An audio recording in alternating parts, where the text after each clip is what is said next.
வணக்கம். நான் VR tuition Revathi வினால் பேசுகிறேன். எல்லாரும் எப்படி இருக்கீங்க? இன்றைக்கி நம்ம டிஸ்கஸ் பண்ண போகிற டாபிக் வந்து பார்த்திங்கன்னா education. Right to education policy பற்றி தான் இன்றைக்கி நம்ம பேச போகிறோம். இது வந்து யாருக்கு ஹெல்ப்ஃபுல்லாக இருக்கும் அப்படின்னு பார்த்தீங்கன்னா, பேரண்ட்ஸ், அதாவது நியூ பேரண்ட்ஸ், அவங்களோட குழந்தைகளை வந்து எல்கேஜியில் நான் இப்போ தான் வந்து ஸ்கூலில் சேர்க்க போகிறேன் அப்படின்னா அவங்களுக்கான வீடியோ தான் இது. இந்த ஆர்டிஇ அப்படின்ற பாலிசி வந்து 2009 வந்து இம்ப்ளிமெண்ட் பண்ணாங்க.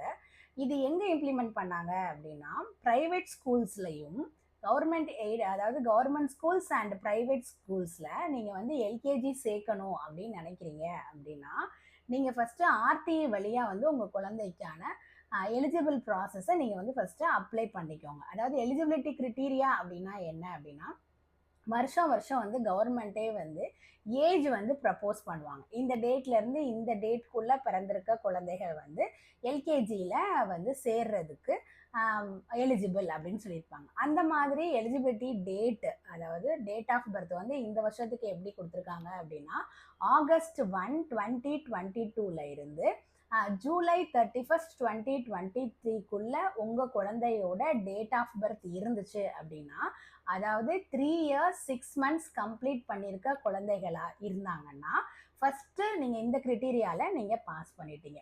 அதாவது இன்னும் எனக்கு ஆர்டினா என்னன்னே தெரியாது அப்படின்றவங்களுக்காக ஒரு அடிஷ்னல் இன்ஃபர்மேஷன். அதாவது என்ன அப்படின்னா, எல்லாராலையுமே வந்து என்னால் வந்து என் குழந்தைய நான் ஃபீஸ் கட்டி படிக்க வைக்க முடியலை, அந்த அளவுக்கு என்னால் அஃபோர்ட் பண்ண முடியலை ப்ரைவேட் ஸ்கூல்ஸில் அப்படின்னு நினைக்கிற பேரண்ட்ஸ்க்காகத்தான் கவர்மெண்ட்டே என்ன பண்ணியிருக்காங்க அப்படின்னா, அந்த ப்ரைவேட் ஸ்கூலில் உள்ள சீட்டில் 25% வந்து ஆர்டிஇ குழந்தைகளுக்காக அவங்க ஒதுக்கணும் அப்படின்னு சொல்லிட்டு ரூல்ஸ் கொண்டு வந்தாங்க. ஸோ அப்போ என்ன ஆகுது அப்படின்னா, இந்த ஆர்டிக்குள்ளே நம்ம இப்போ எல்லாருமே என் குழந்தைய சேர்த்துக்கோங்க, உங்கள் குழந்தைய சேர்த்துக்கோங்க அப்படின்ற மாதிரி எல்லாரும் வருவாங்கல்ல. ஸோ அதனால் அகெயின் இதுக்கு ஒரு க்ரைட்டீரியா வச்சுருக்காங்க. என்னென்ன அப்படின்னு சொல்லி பார்த்தீங்க அப்படின்னா, ஃபஸ்ட்டு ப்ரியாரிட்டி யாருக்கு வந்து கொடுக்குறாங்க அப்படின்னா, டிஸ்அட்வான்டேஜஸ் அப்படின்னு ஒன்று சொல்கிறாங்க. டிஸ்அட்வான்டேஜஸ்னால் என்ன அப்படின்னா, அதாவது ஆர்ஃபனாக இருக்கிற குழந்தை, அதாவது அப்பாவோ அம்மாவோ இல்லாமல் ஆர்ஃபனாக இருக்கிற குழந்தை, தென் ஹெச்ஐவியினால் பாதிக்கப்பட்ட குழந்தை, அப்புறம் இந்த சானிட்டரி டிபார்ட்மெண்ட்டில் வேலை பார்க்குற பேரண்ட்ஸோட குழந்தை, இவங்களுக்கு தான் வந்து இதில் ஃபஸ்ட்டு ப்ரியாரிட்டி கொடுப்பாங்க. சரி, இதுக்கெல்லாம் வந்து நீங்கள் சர்டிஃபிகேட் வந்து ப்ரொவைட் பண்ணுற மாதிரி வரும். அப்போ என்னென்ன டாக்குமெண்ட்ஸ்லாம் தேவை, இதை எப்படி நம்ம அப்ளை பண்ணலாம் அப்படின்னு சொல்லி பார்த்தீங்கன்னா, நீங்கள் வந்து எஜுகேஷன் டிபார்ட்மெண்ட்டில், அதாவது இ சேவை மையம் இல்லை ஏதாவது ஒரு ப்ரௌசிங் சென்டருக்கு நீங்கள் போங்க. என்னென்ன டாக்குமெண்ட்ஸ் கொண்டுட்டு போகணுன்னா, ஏபிசி ஞாபகம் வச்சுக்கோங்க. அதாவது ஆதார், பர்த், கம்யூனிட்டி, இது மூணுமே யாருக்கு இருக்கணும்னா உங்கள் குழந்தையோட பேர்லேயே நீங்கள் வாங்கியிருக்கணும். என் குழந்தைக்கு இப்போ தான் 3 வயசு 6 மாதம் ஆகுது, அதுக்குள்ளேயே நான் வந்து கம்யூனிட்டி சர்டிஃபிகேட் வச்சுருப்பேன், ஆதார் வச்சுருப்பேன் அப்படின்னா கண்டிப்பாக நீங்கள் வச்சுருக்கணும். இதை நீங்கள் அப்ளை பண்ணுறதுக்கு பேசிக் க்ரிட்டீரியாவே இது 3 தான். இது வந்து குழந்தைய பற்றி, அதாவது பர்த் சர்டிஃபிகேட் பிறக்கும் போதே கொடுத்துருப்பாங்க. கம்யூனிட்டி சர்டிஃபிகேட் உங்களோட பேரண்ட்டோட ஃபாதரோ மதரோட கம்யூனிட்டியோ வச்சோ நீங்கள் அப்ளை பண்ணிங்கன்னா உங்களுக்கு கம்யூனிட்டி சர்டிஃபிகேட் கிடச்சிரும். தென் அதுக்கடுத்து ஆதார்.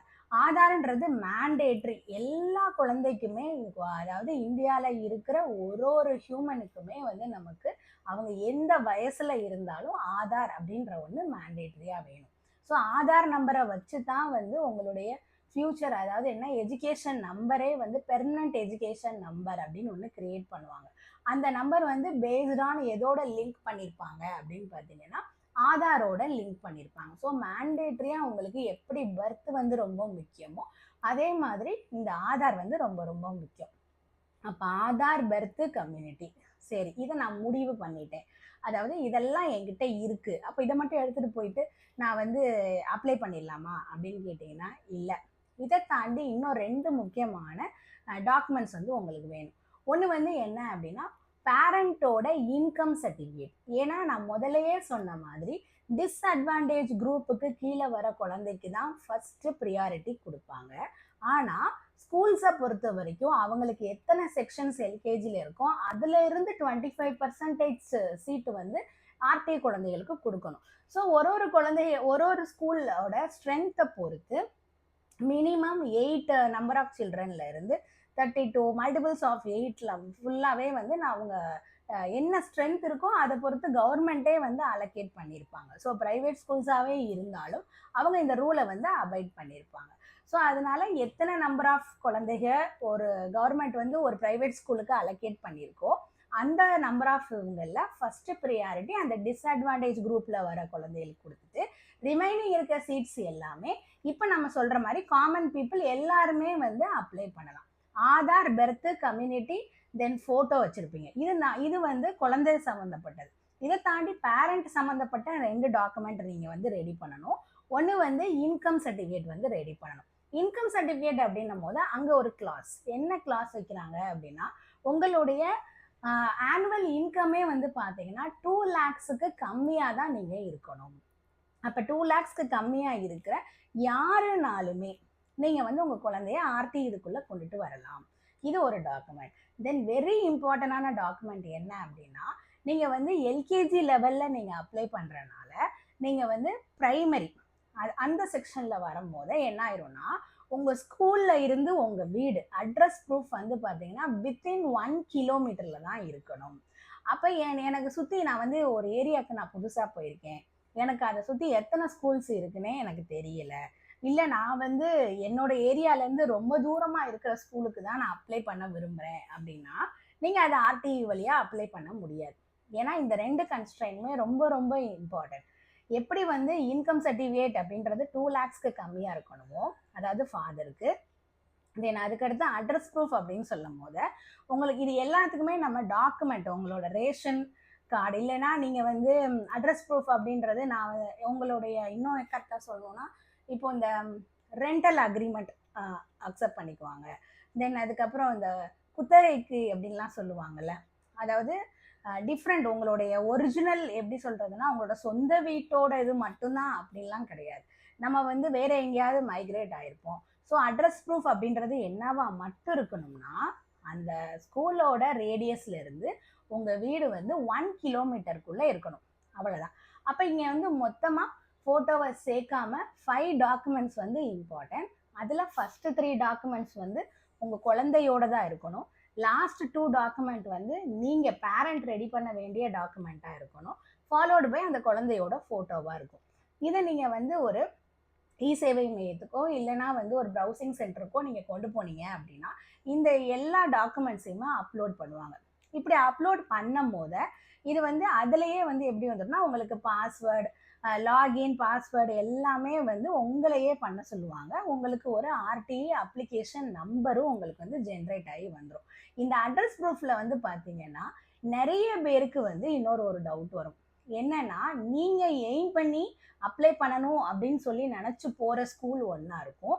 ஆனால் நீங்கள் உங்களுடைய இது வந்து மேப் வழியாக தான் அந்த டாக்குமெண்ட்டை நீங்கள் அட்ரஸை டைப் பண்ணோன்னே அதுலேயே வந்து மேப் வந்து காமிக்கும். அந்த மேப்பில் நீங்கள் உங்களுடைய பில்டிங் முதற்கொண்டு நீங்கள் அந்த இடத்துல சூஸ் பண்ண சொல்லணும். அப்படின்னும் போது அந்த ரேடியஸ்குள்ளே இருக்கிற ஆர்டிஇயில் எலிஜிபிளான அத்தனை ஸ்கூல்ஸுமே வந்து உங்களுக்கு அதில் விசிபிள் ஆகும். அதில் நீங்கள் வந்து ஒரு 3 to 5 ஸ்கூல்ஸ் வந்து நீங்கள் அதில் நீங்கள் செலக்ட் பண்ணிக்குவீங்க. செலக்ட் பண்ணோன்னே நீங்கள் ஒரு தடவை தான் வந்து டாக்குமெண்ட் ரெடி பண்ணுறீங்க. ஆனால் ஆர்டிஇ ரூல் படி உங்கள் ரேடியஸ், உங்கள் அட்ரஸ் ப்ரூஃபில் உள்ள ரேடியஸ்குள்ளே எத்தனை ஸ்கூல்ஸ் இருக்கோ அத்தனை ஸ்கூல்ஸ்லேயுமே வந்து இந்த ஆர்டி, அதாவது உங்கள் குழந்தைக்கான ஆர்டி அப்ளிகேஷனை நீங்கள் வந்து என்ன பண்ணிடுறீங்க, அப்லோட் பண்ணிடுறீங்க. அதுக்கு உங்களுக்கு ஒரு அக்னாலேஜ்மெண்ட் கொடுப்பாங்க. அந்த அக்னாலேஜ்மெண்ட்டை நீங்கள் வாங்கிட்டு வந்து, ஃபார் எக்ஸாம்பிள் இப்போ நாம் வந்து நீங்கள் வந்து ஒரு 3 ஸ்கூலுக்கு அப்ளை பண்ணியிருக்கீங்க அப்படின்னா இந்த அப்ளிகேஷனை கொண்டு போய் நீங்கள் எந்தெந்த ஸ்கூலுக்கு அப்ளை பண்ணியிருக்கீங்களோ ஆஸ் அ பேரண்ட்டாக நீங்கள் போய் தான் ஸ்கூலுக்கு கொடுக்கணும். ஏன்னா ஸ்கூலில் இருந்து ஆர்டிக்கு அப்படின்றத நீங்கள் த்ரூ ஆன்லைன் வழியாக அப்ளை பண்ணதை வச்சு தான் ஸ்கூலில் மொத்தமாக எத்தனை டாக்குமெண்ட்ஸ், அதாவது ஆர்டி அப்ளிகண்ட் எத்தனை பேர் வந்திருக்காங்க அப்படின்னு சொல்லிட்டு அவங்களுக்கு ஒரு மாதம் டைம் இருக்கும். அந்த டைம் வரைக்கும் அதுலேயே டைம் எல்லாமே மென்ஷன் பண்ணியிருப்பாங்க. அந்த டைம் வரைக்கும் ஸ்கூல்ஸில் வந்து பார்த்தீங்கன்னா ஃபார் எக்ஸாம்பிள் மினிமலாக பேசுவோமே, இப்போ வந்து ஒரு 8 சீட்டு தான் வந்து ஒரு ஸ்கூலில் வந்து அவைலபிலிட்டியே இருக்குது. அந்த ஸ்கூலோட ஸ்ட்ரென்த்தை பொறுத்த வரைக்கும் அவங்க ஸ்கூலுக்கு வந்து கவர்மெண்ட் அலோகேட் பண்ணது ஒரு 8 ஸ்டூடெண்ட்ஸ் மட்டும்தான் ஆர்டி ஸ்கீமில் அட்மிஷன் பண்ணிக்க முடியும் அப்படின்னு இருந்துச்சுன்னா, ஆனால் அவங்களுக்கு வர அப்ளிகேஷன் வந்து பார்த்தீங்கன்னா 30 to 40 அப்ளிகேஷன்ஸ் கூட வரும். ஏன்னா எல்லாருமே ரேண்டமாக அப்ளை பண்ணுறாங்க, அப்படி தானே? உங்கள் ரேடியஸை வச்சு அந்த ஸ்கூல் இப்போ ஒரு மெயினான ஏரியாவில் இருக்குது அப்படின்னா நிறைய நம்பர் ஆஃப் பேரண்ட்ஸ்க்கு வந்து அந்த ஸ்கூல் விசிபிளாக இருக்கும், எல்லாத்துலேயும் போட்டு வைப்போம் அப்படின்னு சொல்லிட்டு போட்டுருவாங்க. ஏன்னா அது ஃப்ரீ தானே, போட்டுருவாங்க. அப்படின்னும் போது என்ன ஆயிரும் அப்படின்னா நம்பர் ஆஃப் ஸ்டூடெண்ட்ஸ் வந்து அதிகமாயிரும்.